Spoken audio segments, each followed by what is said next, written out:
Hello friends, नमस्ते प्रणाम। हमारे चैनल में आप सभी फ्रेंड्स का स्वागत है और अभिनंदन है। तो हम लोग बहुत ही पारंपरिक शिव भजन गीत लेकर आए हैं जो होली सॉन्ग है। आप लोग जरूर सुनिएगा और अपना प्यार दुलार आशीर्वाद जरूर दीजिएगा। तो चलिए सुनाते हैं। हर हर महादेव। लेके झोली में अबीर होलिया खेले चला ले महादेव। लेके झोली में अबीर होलिया खेले चला ले महादेव। पहिला होली हो काशी में खेलले, काशी में खेलले, बनारस में खेलले, काशी में खेलले, बनारस में खेलले। भैले बनारस लागे लाल, होली खेले चलले महादेव।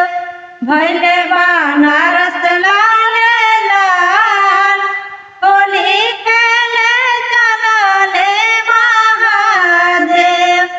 लेके झोली में अबीर होली खेले चलले महादेव। लेके झोली में अबीर होली खेले चलले महादेव। दूसरा होली अवधपुर में खेलले, दूसरा होली अवधपुर में खेलले। भैले राम लखन लाले लाल, होली खेले चलले महादेव। भैले राम लखन लाले लाल, होली खेले चलले महादेव। लेके झोली में अबीर होली खेले चलले महादेव। लेके झोली में अबीर होली खेले चलले महादेव। तीसरा होली वृंदावन में खेलले, तीसरा होली वृंदावन में खेलले। भैले कृष्ण बलराम लाले लाल, होली खेले चलले महादेव। भैले कृष्ण बलराम लाले लाल, होली खेले चलले महादेव।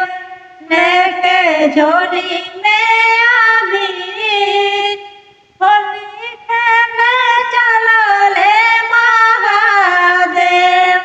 लेके झोली में अबीर होली खेले चलले महादेव।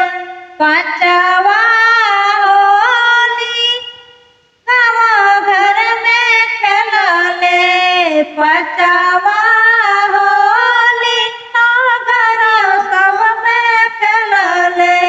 भगत भैले लाले लाल, होली खेले चलले महादेव।